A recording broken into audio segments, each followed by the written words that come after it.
Hello everyone and welcome to the round 4 recap of the candidates 2022.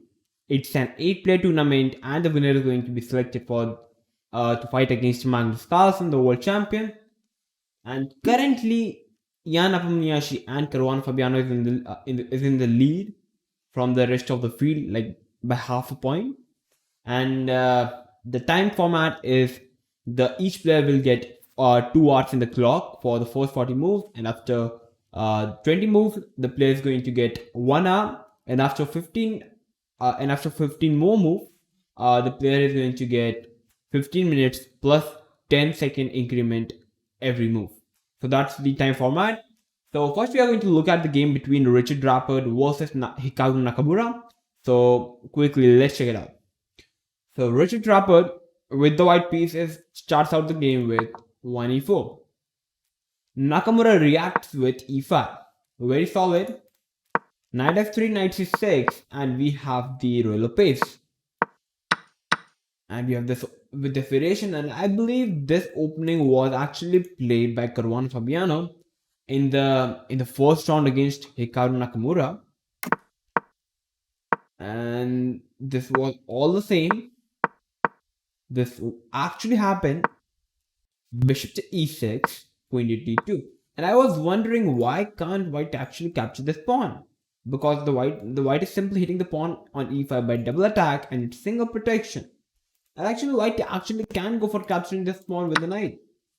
Because after like h5 trying to go for playing h4, we can simply come back. We have a bishop trade, because if you want to trade the bishop, I'm having this e5 very powerful move. So you have to trade the bishop. I'm going to capture with the f pawn, opening up my rook file, and after something like g4, knight to g5, putting pressure over here.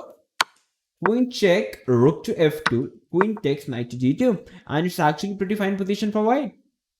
Rook b1 is coming up. White is putting pressure over here, perhaps queen f1 at some point. I think white is actually pretty pleasant in the position. What's the problem? But okay, we have queen to d2 by white. Knight to d7, giving double protection to the pawn. d4, opening up the position, trying to open up the position, but Nakamura simply blocks it. You can't actually capture really, because after queen to d4, white queen hits the rook and at the same time hits the bishop 2 times. So it's winning. So it's better for white. That is the reason f6 by black. Queen to c3, putting more pressure on the pawn on e5.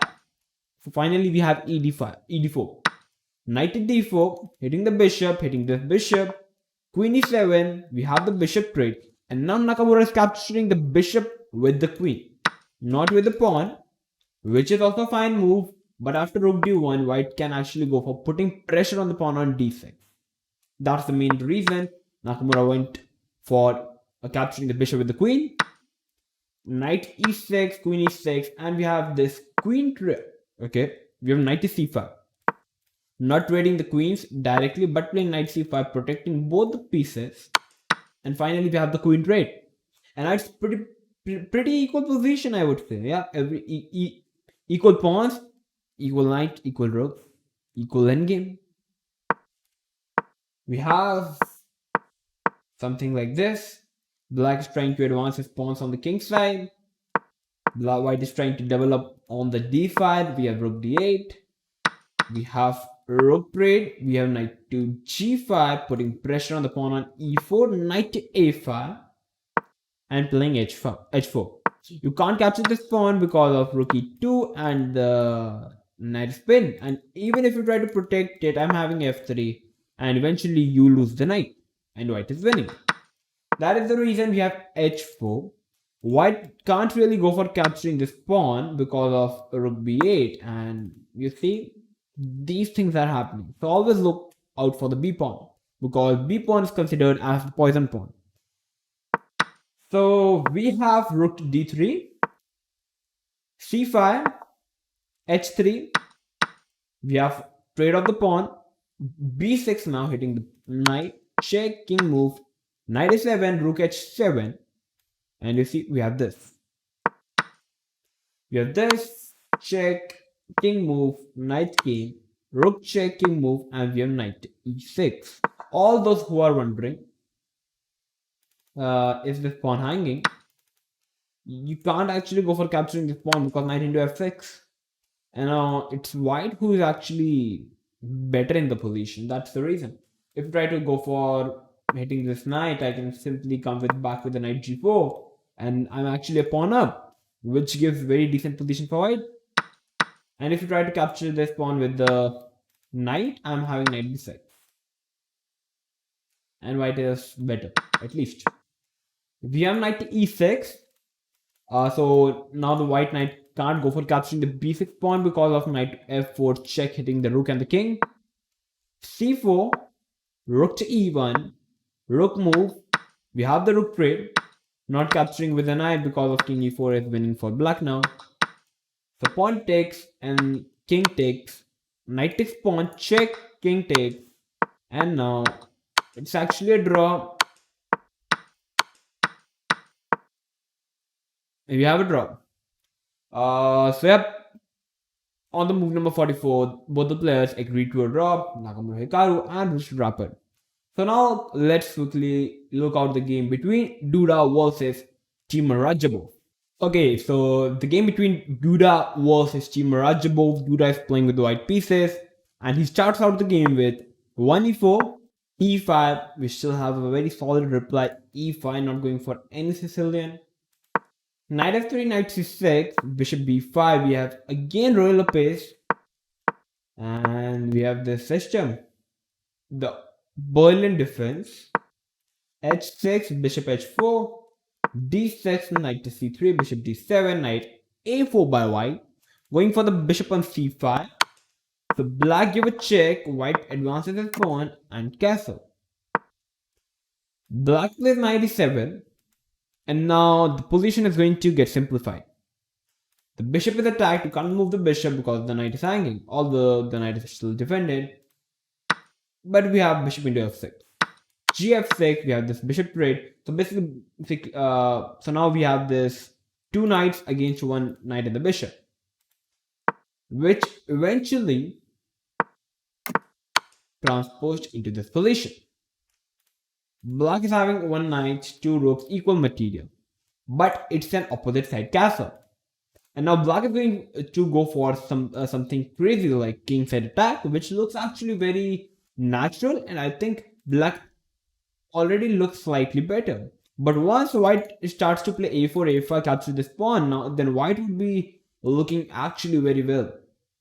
And actually black idea is actually pretty not clear because white queen is actually covering all the light squares, so it's pretty hard for black to attack. So we have queen f3 by white, f5, ef5, and now we have rook to g5. Not sacrificing the pawn, but regaining the pawn. a4. If white tries to defend the pawn by pushing up the pawn, we have knight f5, and you have to trade the knights. There is no option, and after queen f5, trading the queens, the pawn is hanging, and it's still a drawish position.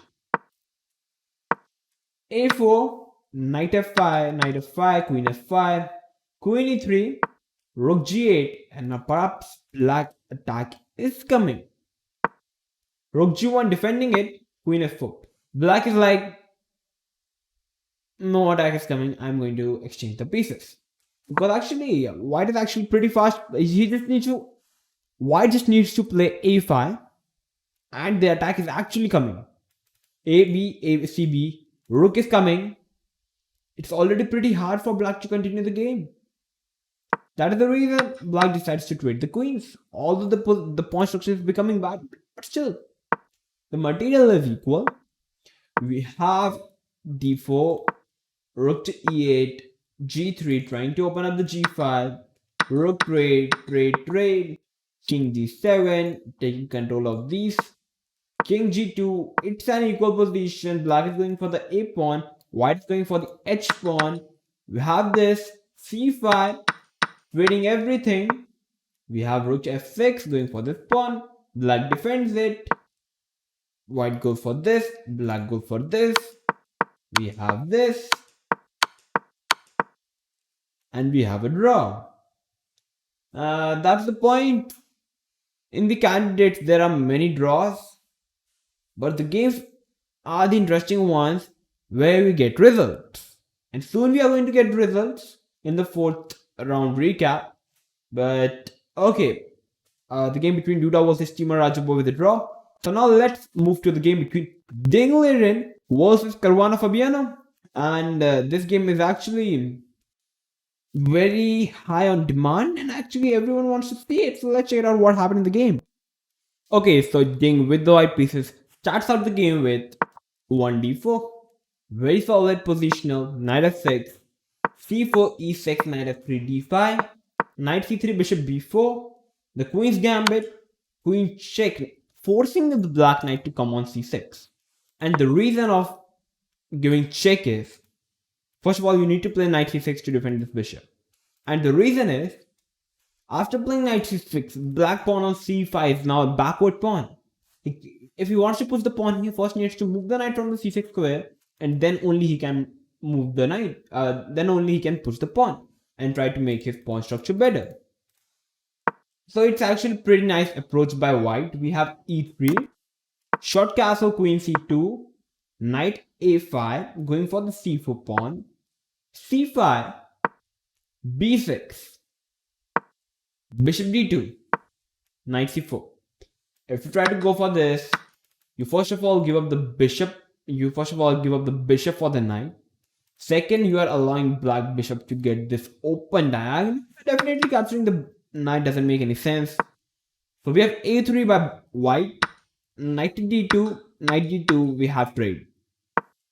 a5, we have rook c1, bishop a6. Because black doesn't want to capture because his pawn structure will simply get ruined. So black is waiting for white to capture it. And if white even tries to push the pawn, there is no problem. Nothing is weak. The c7 is weak, but c7 can't be attacked so easily, so it's fine. That is the reason black is simply focusing on developing the pieces. Bishop a6, cb6, cb6, we have the bishop trade, and now we have castle by white. Pretty fine position from the board, from both the sides, but definitely white is having the edge because the rook on a6 takes 2 moves to get into the game. Which happened, rook a, queen b3 going for the pawn, rook c8. And Caruana actually gave up the pawn on b6. And now actually white is better because white is the pawn up. But definitely not so easy to convert. a4 first, queen b4, coming for the a4 pawn. And here Caruana went in with queen to c2. Defending the pawn, hitting the knight and the pawn, although the white queen is defending both the pieces. But actually, you can't actually move the rook because there is no good square. And there is no continuation for white. So the only continuation is to play b3. Takes knight b3. You have to take with the knight. You can't take with the queen because the knight is angry. You see? Knight b3, we have knight e4 now. a4 trying to advance his pawn. Queen c4, a nice move by Caruana. Asking for the queen trade. And going into the rook end game, which are considered as many times draw, even if any side is the pawn up. We have queen trade because there is no other option. The queen is attacked, the knight is attacked, the rook is attacked, perhaps the knight is coming in, perhaps the rook is coming in, something like this. So white is actually forced to trade the queens, and eventually we have the trades of the knight. Rook a8, rook b1, and black captured. No, black didn't capture. I'm just joking. We have king f8, rook b4, c3, rook c4, king e7, king f1, pushing the pawn. You have to capture it. We have rook into a4. And it's one pawn. White is a pawn up. But he can't push. If he tries to push, rook a8, you try to push. I play rook c8, king is coming, capturing the pawn, and it's draw. So we have rook b2, rook comes, king move. Just see how black actually converted this game. I won't say the result, but just look at how black continued the game. He's a pawn down, but many players actually ruin the game from the black side, although it's a theoretically draw. Let's check it out how to play with the black pieces perfectly. Rook b8, white is going for these pawns. Black simply going for the pawn on c5. White goes for the pawn on h8, h7. Black plays king e7. White captured it. And many players capture this. And knight's winning for white. Bro, just defend it. Just play g6. It's defending. And you can capture this pawn anytime you want. And we have 3 versus 4, which is theoretically draw.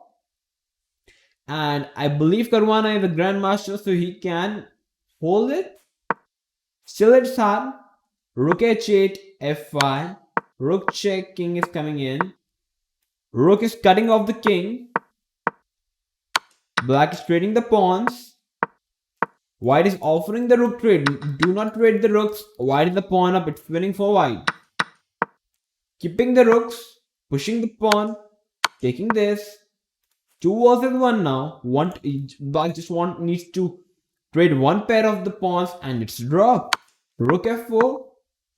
White is trying to make the progress. Black is cutting off the rook, cutting off the king.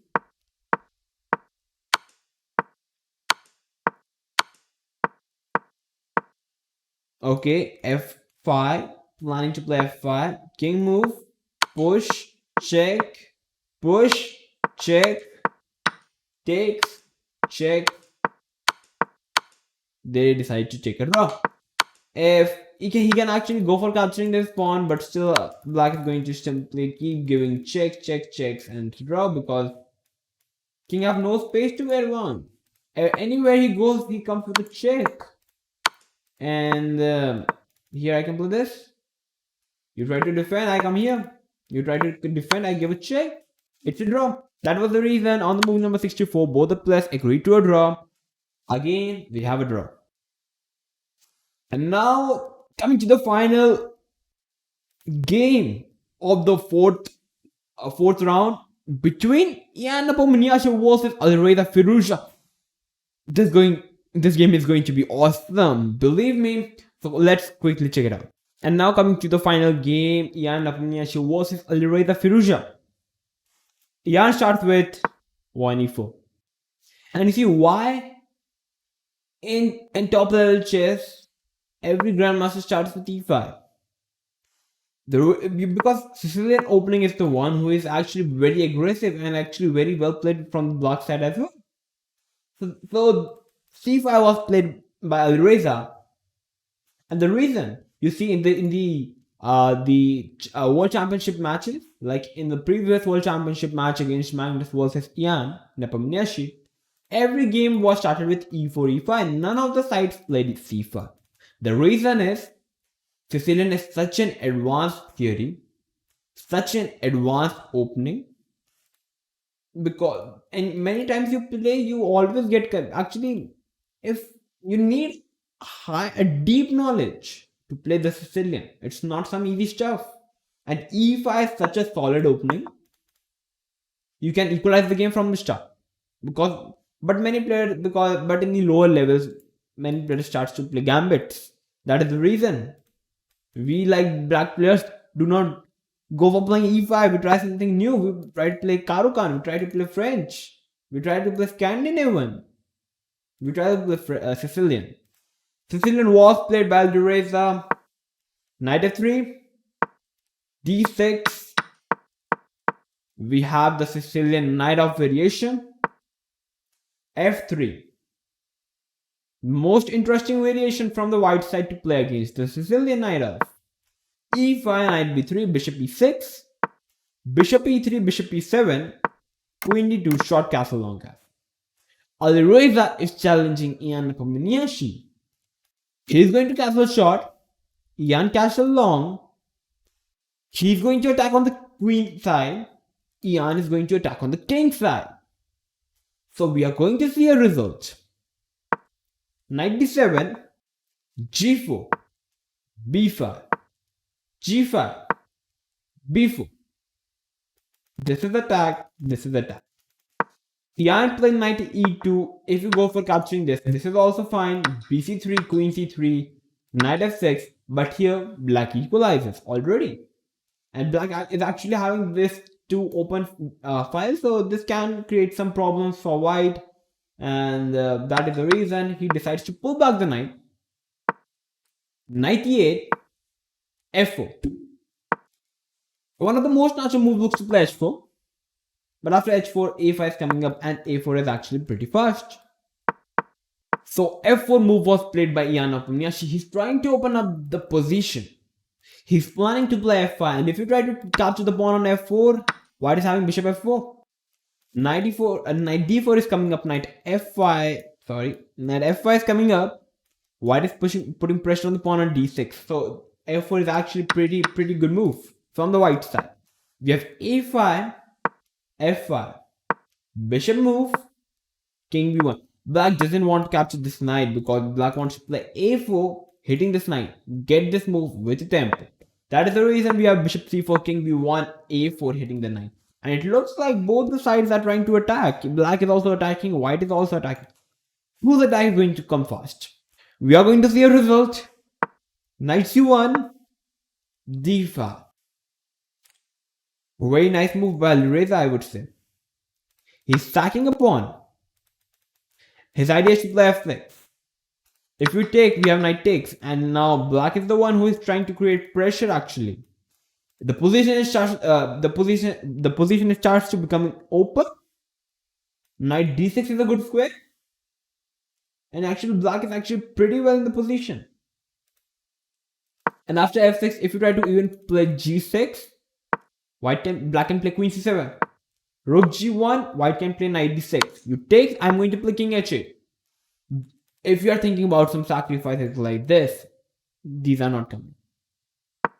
If h4, if you try to attack like this, black is actually too fast to attack. Black can play knight e4, and actually believe me that the attack on the king side is coming. On the queen side is coming. That's the stuff. Nepo played f6. He's not capturing the pawn. Takes, knight g3. He's sacking a pawn. Bishop takes, rook takes, a3. Alireza trying to open up the position. There are many players who never consider a3 because they think after a3, b3, and the position is like this. There are no attack, so white is pretty safe. They always try to go something like b3, but actually this attack doesn't come. Actually, everything is protected. They tries to open up the files, which does work in the lower level, so it's a good thing. Just go for it. But actually a3 is also fine. The engine says it's a fine move. b3, and perhaps black is trying to put pressure on this c5. King h8, pawn takes, knight d6. This is the idea. Knight d6. Alireza sacrificed a pawn. He wants to put the knight to d6. But can you find the best move from white side in the position? I believe you know how to play chess, and you will be able to find this move. So feel free to pause the video and try to find the move Ian played in the position. Okay, very natural. If you know how to play the chess, you are going to go for capturing this pawn. It's a free pawn. Be a pawn grabber. You get a free pawn, and if you are scared of this discover attacks, nothing is happening. If you try to move the knight, I can play d6. If you try to capture with the knight, bishop is coming in, and it's over for black. If you try to capture with the bishop, rook takes. Queen takes, knight takes, rook takes, and it's winning. 2 pieces for rook. If you capture with the knight, bishop to g5. The knight is pinned. It's over. Knight is also coming. And I believe knight d6. Actually, Alireza simply missed queen b4. And from here, Nepo starts to show his game. Rook c8, bishop k. Queen moves, queen e1. Rook comes, bishop to a5. Knight to c4, hitting the bishop. The pawn cannot capture the knight because of this. Push, bishop move. Bishop comes, queen comes. Knight comes, knight here. And it looks like black is starting to create play, but we have this. You can't capture its spin. You have to trade the knights. There are no options. He trades the knight. The position is simplified now. No attack is coming. Believe me, f6. Queen e2. You can't capture the rook. It's a pin. White is preparing to capture the knight now. So knight to b2. Rook f1 because the rook was attacked. Rook to e8. Rook h4. f5. And in this position, this is the move number 35. Alireza was having 19 seconds on the clock. And he needs to make 5 moves consequent. I'm not able to pronounce the word. But he needs to make 5 moves in a row to get an R. Because from the move number 40, he's going to get an R. But surviving 4 moves in this position is completely impossible. Bishop is hitting the rook. Nepo finishes with shove. Rook into pawn. Sacking a piece. Queen check. King move. If you try to bring the queen, queen takes rook. Everything is collapsing. This pawn is hanging. This pawn is hanging. After bishop takes pawn, it's over actually. So he decides to move the king. We have knight f5. You can just sense it. It's over. Rook is coming, buddy. Knight is coming, buddy. There are so much ways to win the position. Bishop f6. Now Alireza is just making moves. He needs to play 40 moves. Yeah. Rook check. And you see here, this king, it's showing the crown, means it wins. White is winning. White won the game, and after playing rook g1 on the move number 39, Alireza decides to resign the game, and Jan is the one winner. He won the 4th round, and now he's the sole leader after the 4th round. And just unbelievable. Is he going to again win the candidates and going to qualify to fight against Magnus? Let's check it out. I don't know. But again, a phenomenal game played by Jan Nepomniachtchi. The only mistake, the real mistake I would say, which Alireza did was he blundered this b4 pawn, which gave White actually pretty serious counterplay on the queen side, and he defended pretty well actually that pawn. And you see the attack simply came in, and White actually, I would say, crushed black king. Domination. So if you like this game and this recap of the round number 4, then make sure to like the video, share this video with everyone, and make sure to subscribe to the channel if you're new to my channel. If you're new to our channel, basically OneShot Chess, and I'm going to come up with the round 5 recap pretty soon, because while making this video, the round 5 is going on.